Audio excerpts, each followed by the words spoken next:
구독과 좋아요를 눌러주세요.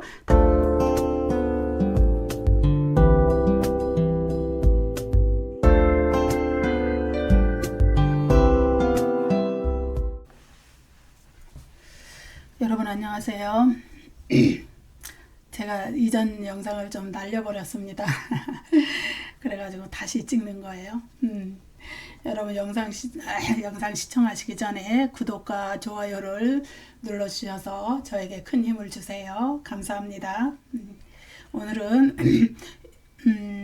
히브리서 4장 14절부터 16절 말씀을 같이 읽어보겠습니다. 먼저 히브리서 4장 14절 말씀에서는요. 승천하신 큰 대제사장 예수 그리스도에 대해서 말씀을 하고 있습니다. 우리 히브리서 앞 구절에서 심판의 능력이 되시고 심판의 도구가 되신 하나님의 말씀의 능력 앞에 우리가 벌거벗은 것처럼 다 드러나는데 그러면 우리 앞에 하나님 앞에 감히 설 자가 누가 있겠는가. 여러분 만약에 예수 그리스도가 계시지 않는다면은 없다 하는 것이 대답이 되겠죠. 그러나 대제사장이신 예수 그리스도께서 우리 앞에 계시기 때문에 우리를 위하여 하늘 보좌 옆에 하나님 보좌 우편에 계시기 때문에 우리는 하나님 앞에 능히 설 수 있다. 그래서 하나님의 보좌 앞에 우리는 나아갈 수 있다. 이것이 히브리서 4장 14절 16절 말씀에서 드리는 말씀이 되겠습니다. 예. 그래서 이제 히브리서 저자는요. 이제 주로 히브리서 1장 2장에서는 이제 주로 하나님 보좌 우편의 왕으로 높임 받으신 승귀하신 예수 그리스도에 대해서 말씀을 했습니다. 그러면서 이제 중간중간에 이제 대제사장에 대해서 살짝 운을 띄워왔었죠. 어디에서? 히브리서 1장 3절에서 죄를 정결하게 하는 일을 하시고 이거는 그리스도께서 십자가의 그 속죄 사역으로서 우리의 죄를 정결하게 하는 일을 하셨다. 그래서 대제사장 사역을 이야기해 준 거죠. 또 2장 17절 18절에 또 자기 백성들의 죄를 속량하기 위하여서 예수 그리스도께서 자비하고 신실한 대제사장이 되셨다. 그분은 시험을 받아보셨기 때문에 시험 받는 자들을 능히 도우실 수 있는 그러한 대제사장이다. 여기에서도 이야기를 했었죠. 그러다가 이제 히브리서 4장 14절 지금 이제 여기에 나오는 이 구절 이후에서는 이제 10장 18절까지 계속해서 대제사장 예수 그리스도의 그 직분과 대제사장으로서의 하신 그 사역, 희생 제사를 드린 거 이런 것에 대한 얘기가 아주 집중적으로 나오게 되는 것을 이야기해 줍니다. 이 이제 대제사장이신 예수 그리스도에 대해서 이야기하기 바로 이전에 하나님의 말씀의 심판의 능력과 그 하나님의 말씀의 그 심판의 도구가 되신다는 그러한 그 말하자면 경고의 말씀을 하신 것 그거는 바로 대제사장이신 예수 그리스도에 대한 믿음 그것이 우리가 그 심판을 피할 수 있는 그 오직 유일한 길이라는 것을 더욱 강조하기 위한 그러한 말씀이었습니다. 그럼 4장 14절 말씀을 보겠습니다. 히브리서 4장 14절 말씀에 그러므로 우리에게 큰 대제사장이 계시니 예 대제사장도 큰 대자가 있잖아요. 근데 그 앞에 큰이란 말이 또 붙어 있어요. 예, 이 큰이라는 말은 헬라어로 메간 이러는 용어인데 거기에 보면 그거는 높으신, 높은, 위대한 이런 뜻이죠. 그러니까 큰 대제사장을 위대하신 위대한 대제사장 이렇게 번역하면 맞을 것 같습니다. 이것은요 이제 지상에서 율법을 따라 되었던 아론 계통의 대제사장들과는 구별되는 대조되는 하늘 성소의 대제사장이신 예수 그리스도의 그 높은 신분 그거와 관련해서 이렇게 큰 대제사장이다 이렇게 말씀해 준 것으로 우리가 보겠습니다. 이게 이제 구약의 대제사장은 구약의 속죄일, 대속죄일 1년에 한 번씩 오는 그 대속죄일에 속죄제사를 드리기 위하여서 지상의 장막, 성막, 성전 이런 곳에 지성소에 들어갔습니다. 그러나 우리 주 예수 그리스도께서 드리신 희생제사는 지성의 갈보리 십자가에서 그 자신의 피를 흘려서 자신의 몸을 제물 희생제물로 드려서 하나님 앞에 인간의 죄를 구속하기 위한 속죄제사를 드린 것이지만 사실은 그것은 하늘의 영역에서 하늘의 지성소에서 하나님 앞에 드려진 것이다. 우리가 이러한 것을 그래서 예수 그리스도의 그 속죄제사는 구약의 동물의 제사는 영원히 그 인간의 죄를 속죄할 수 없었지만은 예수 그리스도의 그 십자가에서 드리는 희생제사는 단번에 영원히 인간의 죄를 속죄하시는 그 효력을 발휘하는 완전한 희생제사였기 때문에 더 이상의 구약의 속죄제사는 우리에게 필요가 없다. 그래서 더 이상 우리가 유대교의 그 희생제사, 속죄제사로 그것을 지키기 위하여서 유대교로 돌아갈 필요가 없다. 히브리서 저자가 수신자들에게 이것을 다시 깨우쳐 주고 있는 것이죠.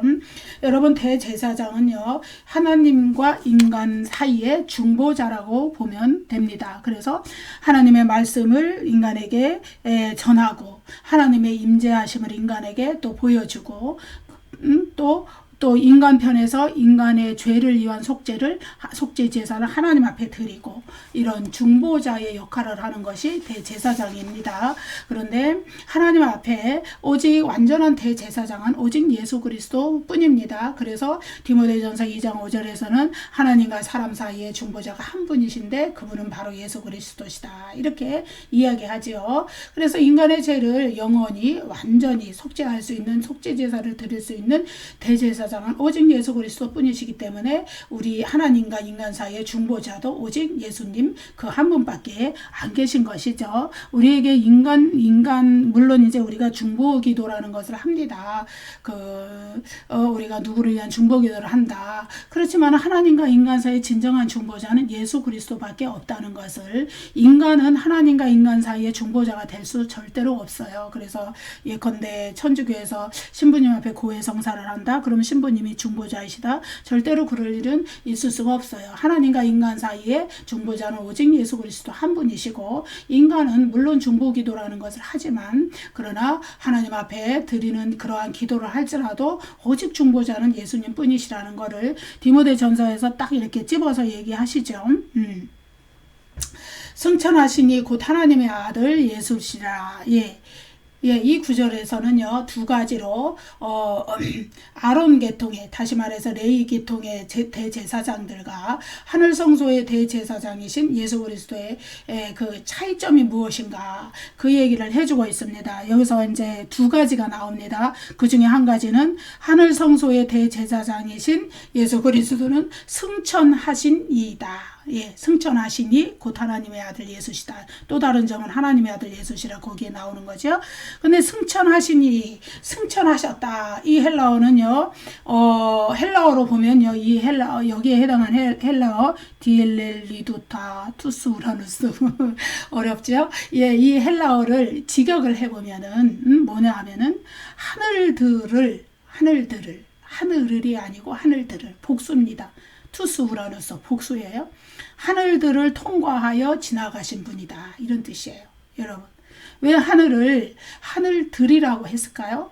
유대인들의 사고방식에는요, 하늘이 단수가 아닙니다. 그냥 우리가 하늘, 우리 보이는 저 하늘, 이것만을 얘기하는 것이 아니고, 하늘이 3층 혹은 7층으로 되어 있다. 이것이 유대인의 사고방식이고, 그 3층, 7층으로 눈에 보이는 그 하늘을 통과해서 지나가면, 영어로 패스스루예요.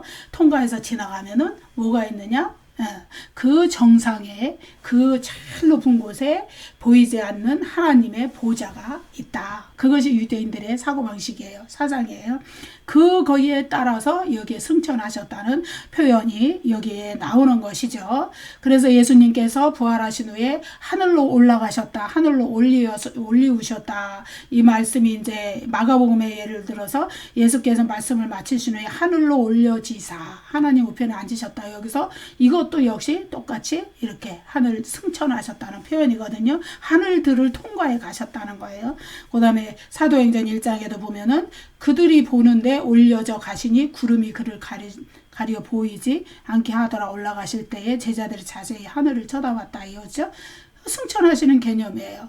하늘들을 통과해서 우리 눈에 보이지 않는 하나님의 보좌가 있는 그 정상의 하늘에 가셨다. 승천하셨다는 표현이죠. 그래서 이 승천하셨다는 표현은요, 히브리서 1, 2장에서는 이제 십자가에서 돌아가신 예수님이 부활하시고 하나님 승천하셔서 하나님 보좌 우편에 왕으로 앉으셨다는 그것과 관련이 되는 거고요. 그 다음에 이제 히브리서 이제 지금 4장 14절부터 10장 18절까지 이어지는 이 긴 대제사장의 문맥에서는 하늘의 지성소 휘장을 통과해서 성소와 지성소 사이 휘장이 있죠. 지상의 장막에도 그 휘장을 통과해서 하늘의 지성소로 들어가셨다는 그 개념과 관련이 있는 겁니다. 곧 그래서 이 승천하셨다는 것은 하나님 보좌 우편에 왕으로 앉으신 예수 그리스도가 곧 하늘의 지성소, 하늘의 우리가 하늘 성소라고 흔히 표현하는 거는 우리가 이제 구약의 그 성막의 첫 구획 거기는 성소죠. 휘장이 있고 그 안쪽에 지성소가 있죠. 근데 이제 흔히 우리 저기 히브리서에서 하늘 성소 이렇게 하는 것은 바로 첫 번째 구획인 성소를 가리키는 게 아니라 휘장을 통과한 그 뒤에 하늘의 지성소를 그냥 하늘 성소라고 이렇게 표현을 해주는 겁니다. 그 하늘 성소의 대제사장으로 계신다는 것과 동일한 표현이 되겠습니다. 그래서 예수 그리스도께서 승천하셨다는 것은 시간과 공간, 우리가 물리적으로 우리가 계산하고 볼 수 있는 그러한 모든 것을 초월해서 그 눈으로 보이는 물리적인 하늘을 통과해서 보이지 않는 그 영적인 차원의 하늘로 올라가신 분이라는 거, 그것을 이제 얘기하는 것이죠. 그래서 이제 히브리서 7장 26절에는 하늘보다 높이 되시니, 이거는 이제 보이는 물질적인 하늘과 보이지 않는 영적인 하늘, 그것을 모두 다 표현해 주는 개념입니다. 거기에도 뭐라고 되어 있냐 하면은 투스 우라누스, 또 4장 14절에서는 투스 우라누스, 7장 26절에서는 톤 우라논. 이것이 이제 뭐 그 목적격이냐 뭐 소유격이냐에 따라서 이렇게 말들이 조금 달라지긴 하지만 둘 다 복수의 하늘에 4장 14절은 이거는 목적격인 표현이고 7장 26절은 소유격 표현이라서 이렇게 언어가 약간씩 변화가 됩니다. 그렇지만 이거는 다 복수의 하늘들을 표현하는 겁니다. 그래서 눈에 보이는 물질적인 하늘들을 통과해서 눈에 보이지 않는 그 하나님이 앉아 계시는 그 영적인 초월적인 세계로 하나님 예수 그리스도께서 승천하셨다, 올라가셨다, 그 의미를 이야기하는 것이죠. 그럼 히브리서가 그 눈에 보이지 않는 하늘, 예수 그리스도께서 승천하셔서 하나님 보좌 우편에 앉으신 그 하늘, 영적인 세계, 초월적인 세계를, 그 하늘을 이야기하기도 하지만 눈에 보이는 하늘도 분명히 얘기를 합니다. 어디에 나왔죠? 우리 이미 공부했던 히브리서 1장 10절 12절에 읽어볼게요. 제가 또 주여 태초에 주께서 땅에 기초를 두셨으며 하늘도 주의 손으로 지으신 바라. 그것들은 멸망할 것이나 오직 주는 영존할 것이요 그것들은 다 옷과 같이 낡아지리니. 예. 여기 하늘, 이거는 물질적인 하늘이에요. 우리 눈으로 직접 이렇게 볼 수 있는, 우리가 참 하늘이 맑네, 오늘은 하늘이 흐리네, 이 하늘, 예, 우리 눈으로 이렇게 볼 수 있는 하늘, 예, 그 하늘들 언젠가는 이제 하나님께서 예수 그리스도께서 재림하시고 하나님께서 옷과 같이 갈아입게 할, 변화시킬, 질적으로 갱신과 변화를 가져올 그 하늘, 눈에 보이는 하늘, 그리고 그 하늘은 바로 이 창조세계의 물질적인 하늘은 언젠가는 이제 진동하지 않는 나라로 바뀌기 위하여서 또 한 번 흔들릴, 예, 변화할 그 하늘을, 물질적인 하늘, 창조세계의 하늘, 그 하늘을 또 히브리서 12장 26절에도 이야기해주고 있죠. 그렇지만 예수께서 승천하셔서 가신 하늘은 이제 그 최종 목적지가 되겠죠. 그것은 이 물질적으로 눈으로 보이는 하늘들을 통과하셔서 가셨지만은 눈에 보이지 않는 그 초월적인 하늘은 바로 어떤 하늘이냐, 창조 영역에 속하지 않고, 하나님께서 이 물질적인 창조 이전부터 하나님이 거하셨던, 그 존재했던 그 하늘, 예. 그래서 영원하고 변하지 않고 지속적인 영역, 예. 하나님께서 영원 전부터 계시고 영원히 또 계실 그 하늘, 예, 그 하늘입니다. 그래서 인간이 눈으로 볼 수 있는 가시적 영역을 넘어선 그 하늘. 그래서 그것을 히브리서 9장 24절에서는 뭐라고 표현을 해주냐 하면은 바로 그 하늘. 이렇게 이제 개역개정에 나와 있습니다. 근데 헬라어에는 그것이 뭐냐 하면은 아우톤 톤 우라논. 우라논은 하늘이거든요. 근데 이건 목적격이라서 이제 끝에 우라논 이럽니다.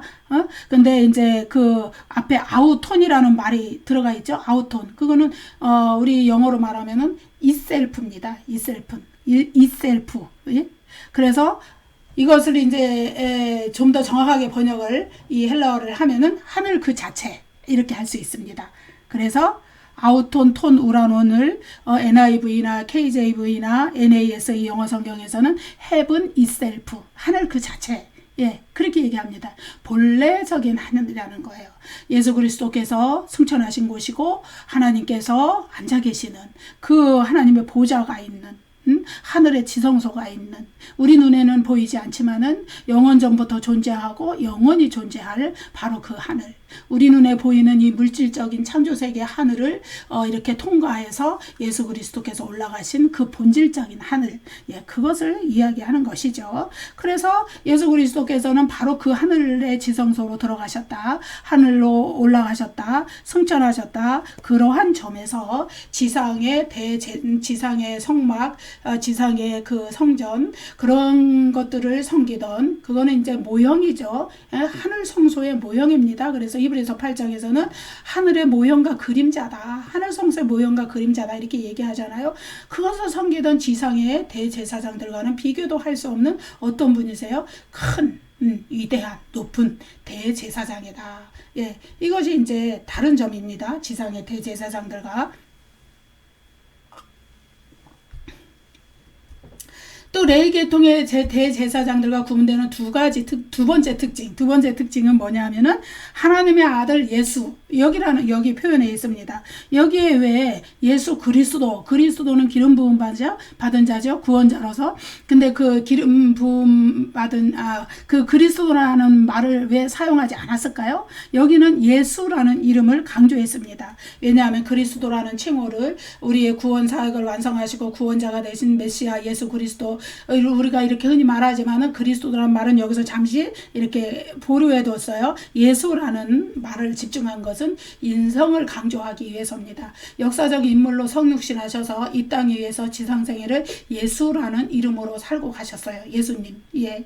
예수라는 이름으로 살고 가셨는데 그 예수라는 이름이 나타내는 것은 그분은 이 땅 위에 성육신하셔서 오신 완전한 인간이셨다는 것을 강조하는 거예요.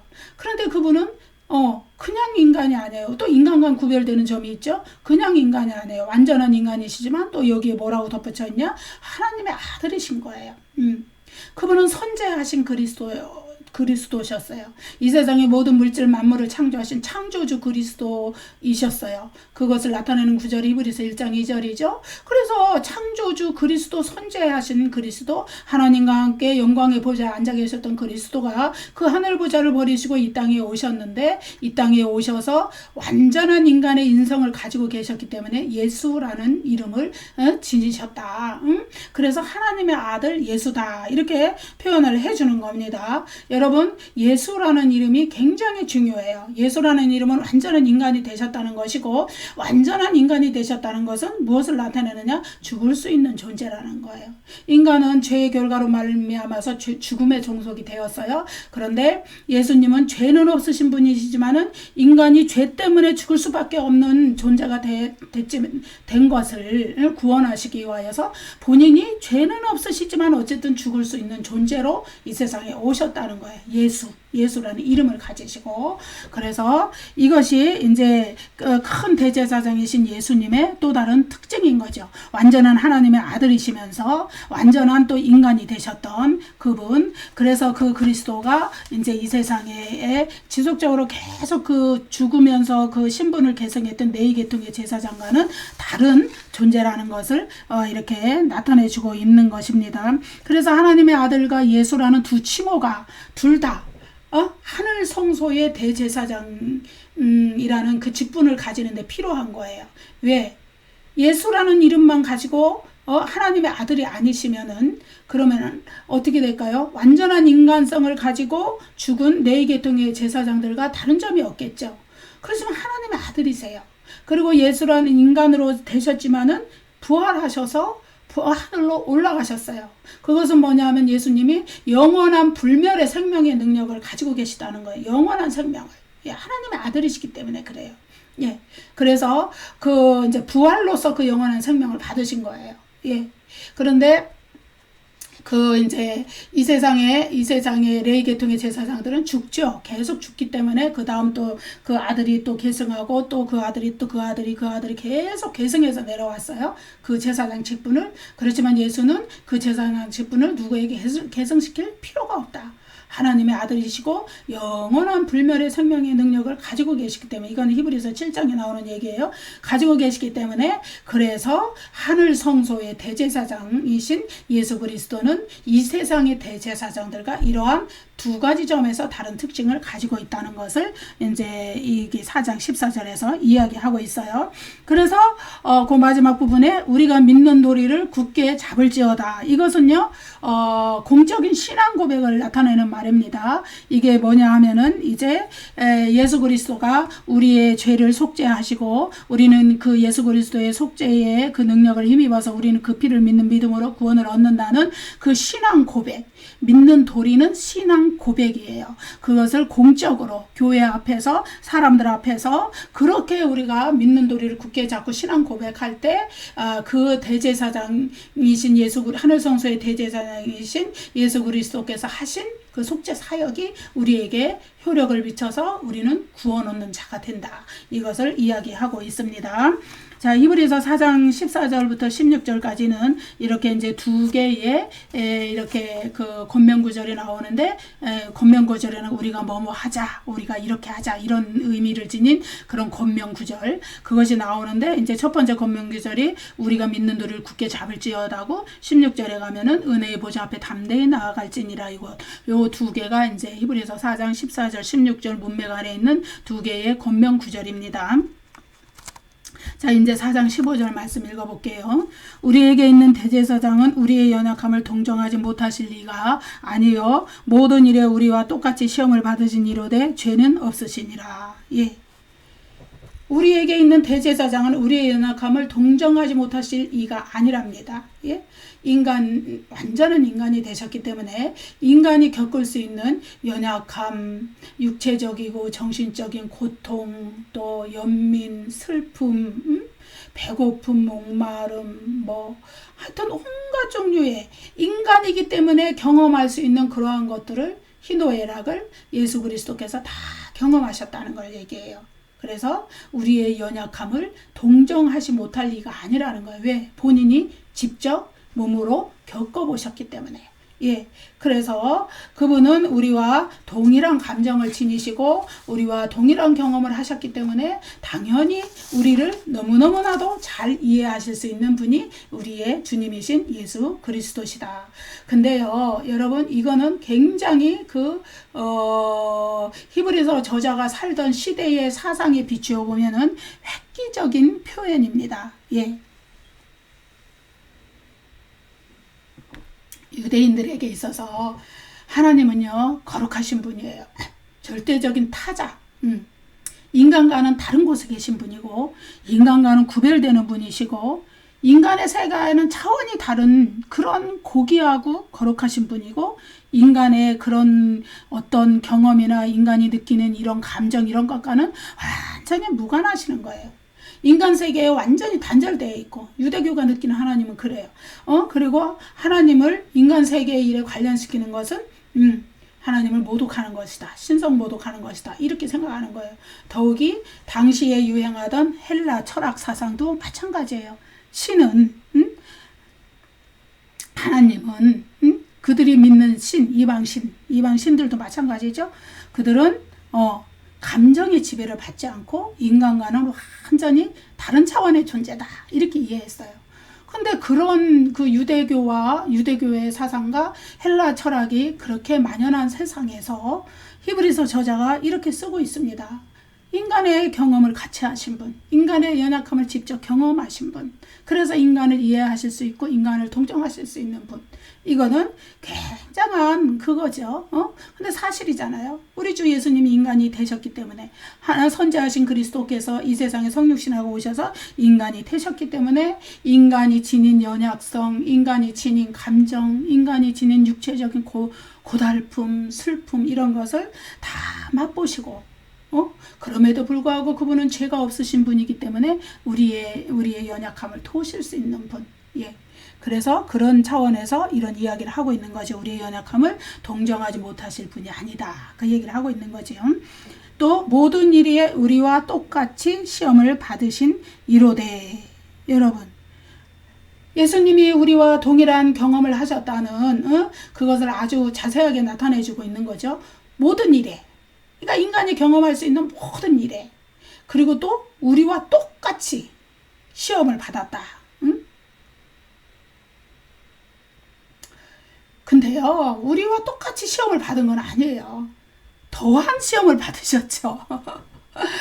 인간이야, 우리야, 기껏해야 받는 시험이 어떻게 예수 그리스도께서 받은 시험을 포함해요? 어떤 학자들은 혹자는 이렇게 이야기합니다. 예수님께서 받은 시험은 인간은 유혹 때문에, 인간의 내면적인 욕심, 내면적인 그런 것 때문에 당연히 시험을 받은 그 욕심에 이끌려서 받게 되지만은, 그렇지만은 예수님은 죄가 없으신 분이기 때문에 인간이 받은 그 유혹 같은 그런 시험을 받으실 분이 아니기 때문에 예수님이 받은 시험은 인간이 받은 시험과 차원이 다른 거다. 그렇게 이야기하기도 합니다. 그런데 아니에요. 왜 그러냐 하면은 예수님은 인간이 받으신 시험을 똑같이 받으셨기 때문에 인간을 동정하실 수 있고, 인간이 시험 받을 때 시험 받는 인간을 도우실 수 있다고 이미 말씀하셨잖아요. 그렇죠? 그래서 다만 예수 그리스도와 우리가 다른 거는, 우리는 죄가 있고 내면적인 욕심에 이끌려서 시험을 받기 쉬운 그런 우리는 성향을 가지고 있지만, 예수님은 죄가 없으신 분이시고 내면적인 그런 그 죄의 속성이나 죄의 어떤 습관이나 이런 것이 전혀 없으신 분이기 때문에 단지 외면적인 사탄의 공격에 의해서 시험을 받으셨다는 점, 그 점이 다를 뿐이죠. 그래서 첫사람 아담을 죄로 미혹했던, 거짓말로 막 이렇게 미혹을 했잖아요. 아담을 그렇게 미혹했을 때 아담은 그냥 홀딱 넘어가 버렸지만은, 그렇지만은 예수님은 그 시험에 맞서서 당당히 이기신 것을 우리가 알고 있죠. 광야 40일의 금식 후에 시험한 거, 또 십자가에서 심지어 사탄은 어떻게 하든지 예수 그리스도께서 구원사역을 완성하는 것을 방해하고 구원사역을 그거 못하게 막아야 되기 때문에, 심지어 십자가에 달려서 그 고통당하는 예수님께 뭐라 그랬어요? 저 사람이 남은 구원하면서 자기 자신은 구원 못한다. 네가 진짜 그리스도면은 내려와 봐라. 십자가에서 내려와라. 십자가에서 내려오면 인간의 구원사역은 끝이잖아요. 그런데 사탄은 그렇게 하는 거예요. 네가 만약에 거기서 너를 스스로 구원하고 십자가에서 내려오면 우리가 너를 믿어주겠다. 막 이렇게 그 유대인 종교 지도자들, 뭐 바리새인들, 서기관들, 뭐 유대인들 막 시켜서 그렇게만 말로 다 예수 그리스도께 공격을 사탄이 막 던지는 거죠. 그렇지만은 예수 그리스도는 그런데 결코 굴복하지 않으셨어요. 왜? 철저히 인간을 구원하시려는 하나님의 뜻에 순종하기 위해서 그렇게 했다는 겁니다. 그래서 인간이 시험 당하는 것은 인간의 육신의 정욕, 안목의 정욕, 이생의 자랑, 욕심이 잉태한 즉 죄를 낳고 죄가 장성한 즉 사망을 낳고, 이런 기전에 의해서 인간이 시험을 받는 거예요. 인간 속에 있는 그러한 것들이 작동하면서 시험을 받는 거예요. 하와가 뱀의 유혹을 받았을 때 뭐라 그랬어요? 그 선악을 알게 하는 나무에 그걸 보고 먹음직도 하고 부함직도 하고 지혜롭게 할 만큼 탐스럽게 됐다. 이게 뭐예요? 육신의 정욕, 안목의 정욕, 이생의 자랑. 그러면서 또 사탄이 뭐라 그랬어요? 하나님과 같이 되어 눈이 밝아질 줄 알고 하나님이 너한테 못 먹겠다 이렇게 꼬셨잖아요. 하나님과 같이 되어보려는 교만, 이러한 것들이 인간 속에서 여기에 끊임없이 작용을 하기 때문에 그 유혹에 못 이겨서 시험을 당하는 거야, 인간이. 그렇죠? 예수님은 전혀 다른 거예요. 전혀 다른 차원에서 시험을 당하신 거예요. 그렇지만은 안전한 인간이시기 때문에 인간이 당할 수 있는 시험을 다 모든 일에 우리가 똑같이 당하셨다. 그러나 예수는 죄가 없으셔서 또 죄에 이끌리는 유혹받는 그런 것도 전혀 없으셔서 예수님의 내적 세계는 전혀 담담하게 그 모든 시험을 이겨갔다는 것이죠. 그래서 마지막 그 사탄의 방해 공작, 그 인간으로서 느껴야 되는 그 막 살이 찢어지는 고통, 못 박힌 고통, 피를 흘리면서 진에게 말라가는 그 고통을 견디시고 계신 예수님께 그 인간이 지닌 약점을 노린 거죠. 응? 네가 내려와라 이러면서, 십자가에서 내려와라 이러면서. 그러나 예수 그리스도는 끝까지 승리하셨기 때문에, 그래서 초대교회의 중요한 신앙 고백 중에 하나는 예수 그리스도가 무죄하다, 예수 그리스도의 무죄성이었다는 거예요. 예? 그래서 우리가 우리 속에 있는 죄의 유혹에 이끌려서 시험 받지만은 완전하신 인간으로 오셨던 예수 그리스도도 우리와 똑같이 시험을 받은 분이시다. 그래서 우리를 이해하신다는 거예요. 우리의 연약함, 우리의 심정, 우리의 모든 상황을 이해하시기 때문에 우리를 도와주시는 분이다. 에?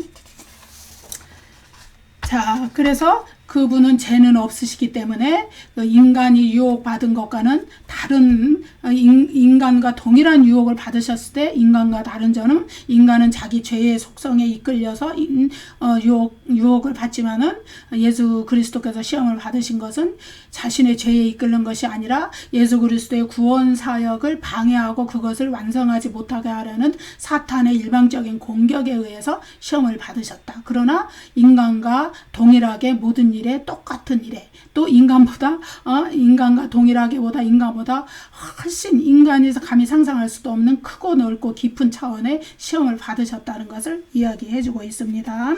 그 다음에 이제 4장 16절 보실게요. 그러므로 우리는 긍휼하심을 받고 때를 따라 돕는 은혜를 얻기 위하여 은혜의 보좌 앞에 담대히 나아갈 것이니라. 예. 이것도 이제 두 번째 권면 구절이라고 그랬어요. 이 구절은 이제 하나님의 보좌 앞에 우리가 담대히 나아가자. 예. 그리스도의 구속 사역의 성취로 말미암아서 이제 우리가 하나님의 보좌 앞에 담대히 나아갈 수 있는 길이 활짝 열렸다. 이것을 얘기해 주는 거예요. 여러분. 예. 여기 4장 16절에 그 소제목을 잡아본다면 심판의 보좌를 은혜의 보좌로 변화시킨 대제사장 예수 그리스도, 이런 정도로 잡아볼 수 있겠어요. 예, 왜 그러한가? 예, 왜 이건 심판의 보좌를 은혜의 보좌로 변화시켰다고 말하나?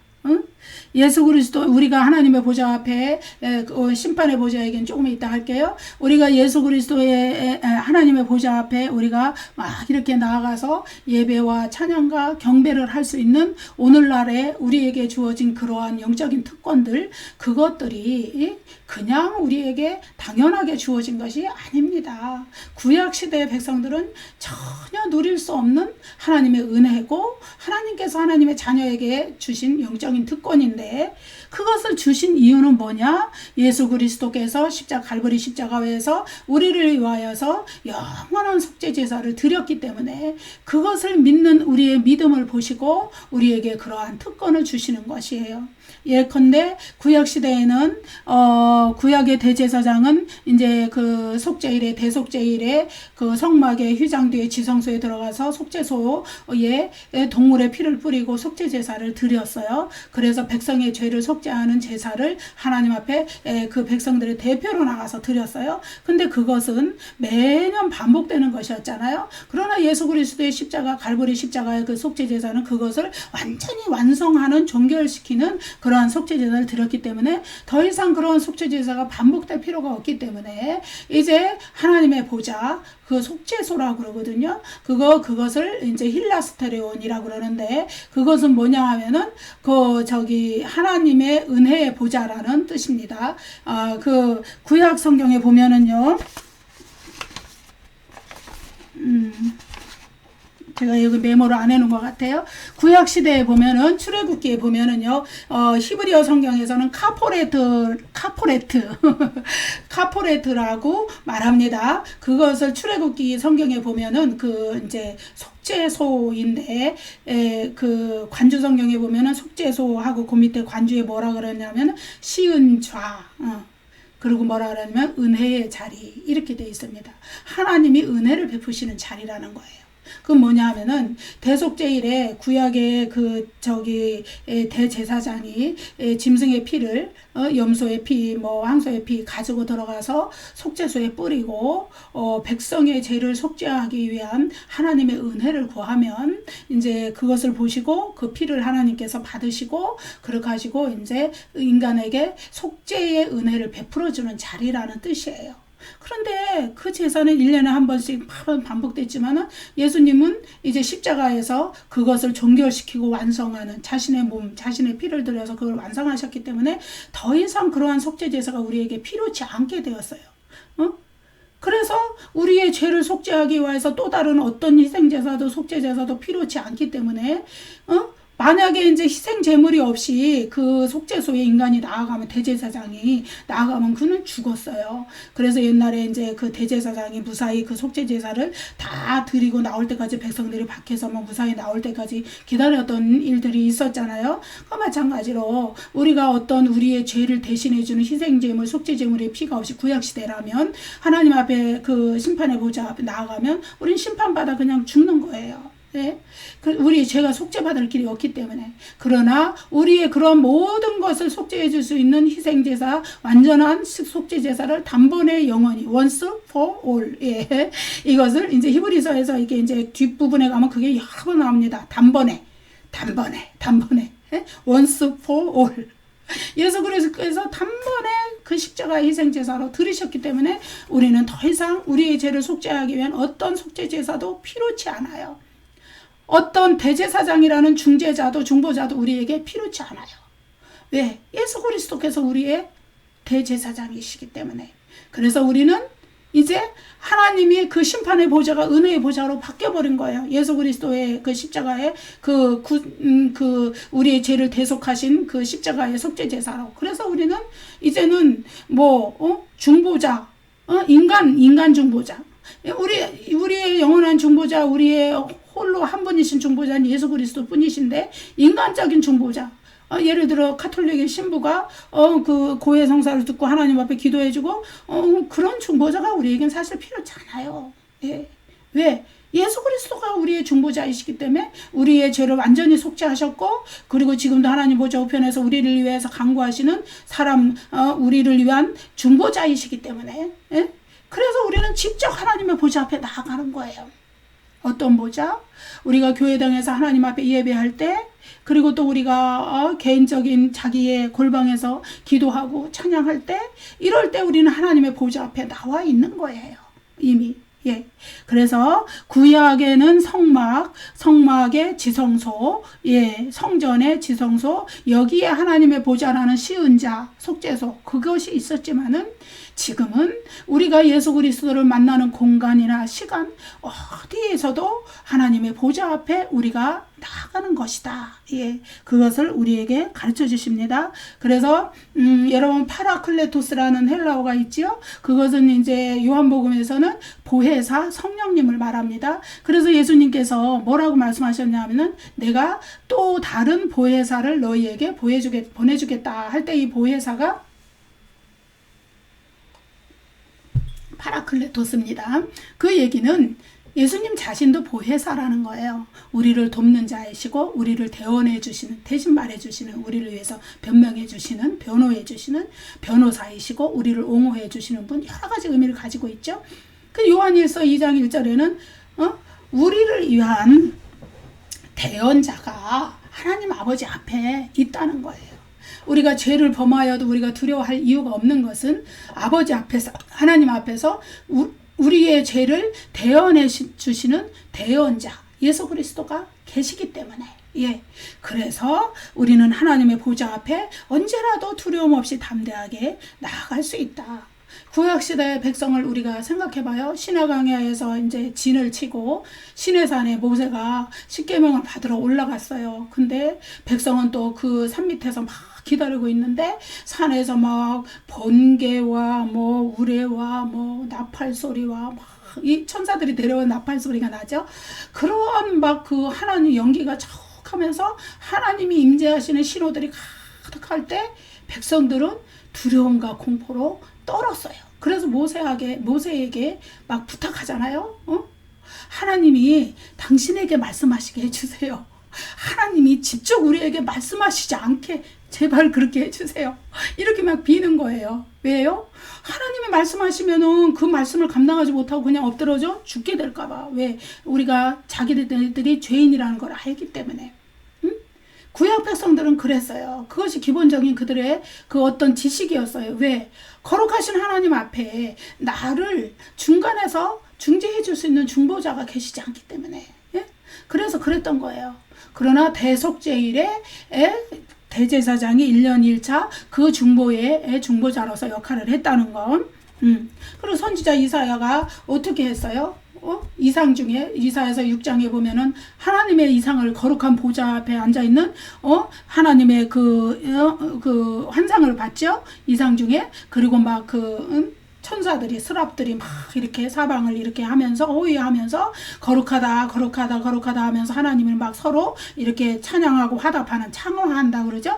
그렇게 하는 장면을 환상을 그가 보고서 납작 엎드려서 화로다 나요. 입술이 부정한 자요. 이제 자기 자신을 말하는 거예요. 내가 입술이 부정한 백성 중에 거하면서 거룩하신 하나님을 배웠으니 나는 죽게 되었다. 예? 이런 거예요. 인간의 죄라는 거는 이렇게 하나님의 거룩함과 인간의 죄가 그 지닌 이 먼 간극, 이 거리, 이거는 좁힐 수가 없는 거예요. 그래서 구약시대에는 아직 예수 그리스도께서 오셔서 십자가 사역을 완성하시기 전이기 때문에 이러한 상황에 있었다는 거죠. 그러나 예수 그리스도께서 오셔서 십자가의 대속의 사역을 마치신 후에 우리를 위하여 피를 흘려주시고 그 속죄제사를 완성해 주신 후에 우리는 이제 두려움 없이 담대하게 하나님의 자녀로서 하나님의 보좌 앞에 나아가서 우리의 간구, 우리의 소원을 올릴 수 있고 하나님을 찬양할 수 있고 감사 기도를 드릴 수 있고 하나님께 영광을 돌릴 수 있는 그러한 영적인 특권들을 누리게 되었다는 것. 그래서 구약시대의 심판의 보좌는 이제는 영원한 은혜의 보좌로 하나님께서 우리를 은혜를 베푸시는 은혜의 보좌로 변화되었다는 것을 말씀하고 있죠. 긍휼하심을 받고, 긍휼하심, 엘레오스라는 단어거든요. 이거는 자비예요, 자비. 사랑을 베푸신다는 거예요. 자비하심이라는 자비를 베푼다는 거예요. 여러분 그 자비라는 말은 불교의 전용 용어가 아닙니다. 성경에 나오는 용어예요. 긍휼하심. 뭐냐 하면은요, 이거는 이제 인간이 고통받고 연약함으로 인해서 힘들어하고 이러한 모든 것들을 하나님이 공감하시고 이해하시고 받아들여 주신다는 거예요. 왜 그럴까요? 예수 그리스도께서 친히 또 인간이 되셔서 이 세상에 오셔서 인간의 모든 것을 경험하셨기 때문에 하나님이 그 받아주시는 절정은 바로 예수 그리스도께 있는 거예요. 예수 그리스도께서 우리의 연약함을 도우시고 받아들여 주시고 우리가 시험 받는 것을 도와주시는 이 모든 것, 이것이 하나님께서 우리에게 긍휼을 베풀어 주시는 것이고 예수님께서 우리에게 긍휼을 베풀어 주시는 거예요. 하나님께서 우리가 하나님의 보좌 앞에 예배와 섬김과 기도로 나아갈 때 어때요? 하나님의 보좌 앞에서 이제 우리가 그렇게 하나님의 긍휼하심을 입는다는 것을 이야기하고 있는 것이죠. 죄인에게는 하나님의 끝없는 긍휼하심이 필요해요. 하나님의 사랑을 입는 것, 하나님의 은혜를 입는 것. 우리가 예배하고 기도하고 하면서 우리가 하나님께 은혜를 입을 때 우리의 마음속에 하나님 나라의 능력이 임하고 평강이 임할 때 우리는 이 세상의 모든 것을 이길 수 있는, 어려움을 이길 수 있는 힘을 얻게 되죠. 그래서 긍휼하심을 입는 거, 하나님의 보좌 앞에 나갈 때 그것을 입게 된다는 거, 또 때를 따라 돕는 은혜를 얻기 위해서 구약의 이스라엘 백성에게 이른 비와 늦은 비로 내려주셔서 곡식과 포도주를 풍성하게 하셨던 그 하나님의 은혜, 우리도 마찬가지로 하나님 앞에 예배드리고 기도하면서 때를 따라서 기도의 응답을 이른 비와 늦은 비로 받게 되잖아요. 빨리 응답받는 것도 있고 오랜 세월에 걸쳐서 응답받는 것도 있고 때로는 또 응답받지 못하는 것에도 그 안에도 우리를 위하시는 하나님의 뜻이 있기 때문에 우리가 헤아려 보아야 하고, 이렇게 때를 따라 적절한 때에 우리에게 은혜를 베푸시는 그 하나님의 은혜를 덧입기 위하여서 우리가 하나님의 은혜의 보좌 앞에 담대히 나가야 한다는 거예요. 하나님의 은혜의 보좌는 어때요? 하나님의 임재를 나타내는 거예요. 하나님의 은혜의 보좌 앞에 나갈 때 우리가 찬양하고 기도하고 하나님께 영광 돌리고 예배할 때 하나님의 임재가 있어요. 하나님이 우리와 함께 하신다는 거예요. 하나님이 우리와 함께 하셔서 우리의 마음의 소원을 간구를 다 들으신다는 얘기죠. 예배 중에 우리에게 임재하시는 그 하나님, 우리가 또 홀로 골방에서 기도할 때 우리의 기도를 들으시는 하나님. 예. 또 이 그 하나님의 은혜의 보좌라는 거는 하나님의 주권을 이야기해요. 하나님이 내 삶에 들어오셔서 내 삶을 통치하시고 나의 일상을 통치하시고 우주 만물을 통치하시는 이런 모든 것들, 그런 것이 또 하나님의 은혜의 보좌로부터 이루어지는 것이고, 또 하나님의 은혜의 보좌로부터 하나님이 우리 인간을 향한 자신의 자녀를 향한 긍휼하심과 자비하심을 베풀어 주신다는 것을 이야기하고 있죠. 그래서 우리는 하나님의 은혜의 보좌 앞에 담대히 나아가자. 구약시대에는 대제사장이 그것도 1년에 딱 한 번 대속죄일이라는 정해진 날에 속죄소에, 지성소에 들어가서 하나님의 속죄소, 하나님의 심판의 보좌, 두렵고 무섭고 그 경건한 마음으로 섬겼던 그 보좌, 예? 거기에 나아갈 수 있었어요. 그래서 지난 1년간 지은 백성들의 죄를 속죄받고 나와서 또다시 1년을 사는 거예요. 그거는 제한적인 은혜예요.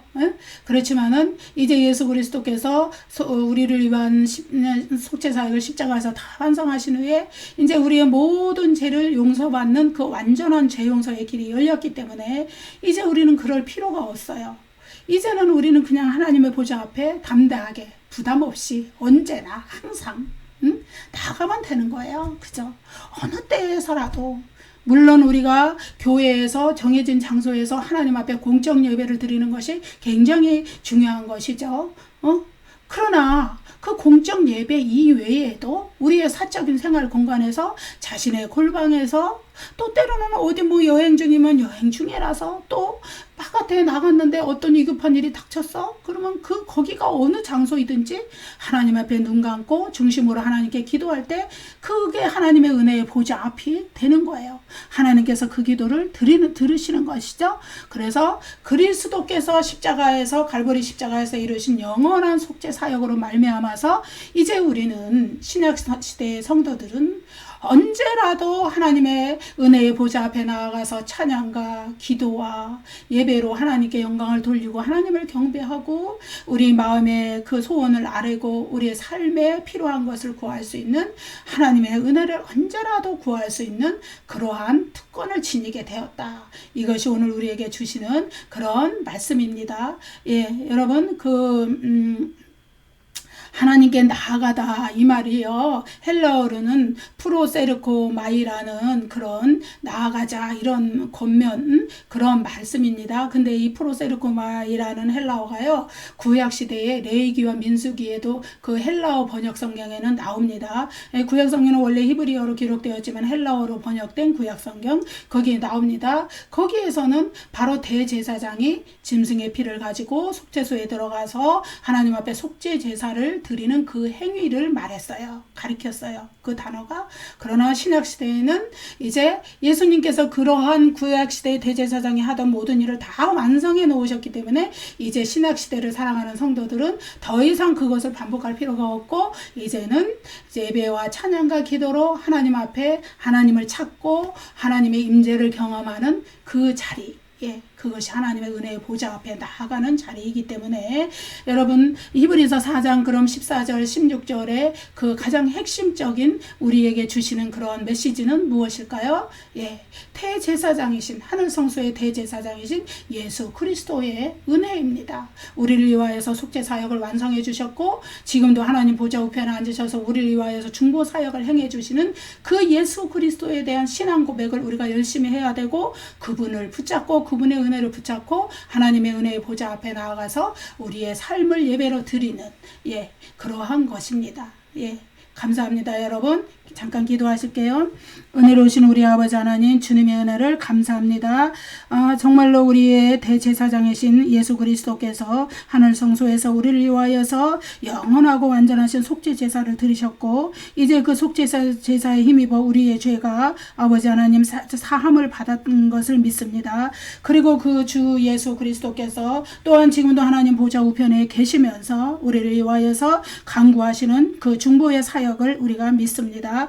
그러므로 우리가 이제 날마다 때마다 하나님께 은혜를 받기 위하여서 하나님의 은혜의 보좌 앞에 담대히 나아갈 수 있도록 주님 도와주시옵소서. 때로는 우리가 영적으로 무기력해지고 또한 영적으로 한없이 침체되어서 하나님께 예배와 기도와 찬양을 게을리할 경우가 많이 있지만은, 우리를 위하여서 하나님의 은혜의 보좌 앞에 담대히 나아갈 수 있는 길을 활짝 열어놓으신 예수 그리스도의 은혜를 우리가 늘 마음에 새기고 영적인 게으름 가운데서 벗어날 수 있도록 우리 주님 도와주시옵소서. 감사하고 예수님 이름으로 기도드립니다. 아멘. 아멘. 여러분 감사합니다. 구독 눌러주세요. 다음 시간에 또 뵙겠습니다. 감사합니다.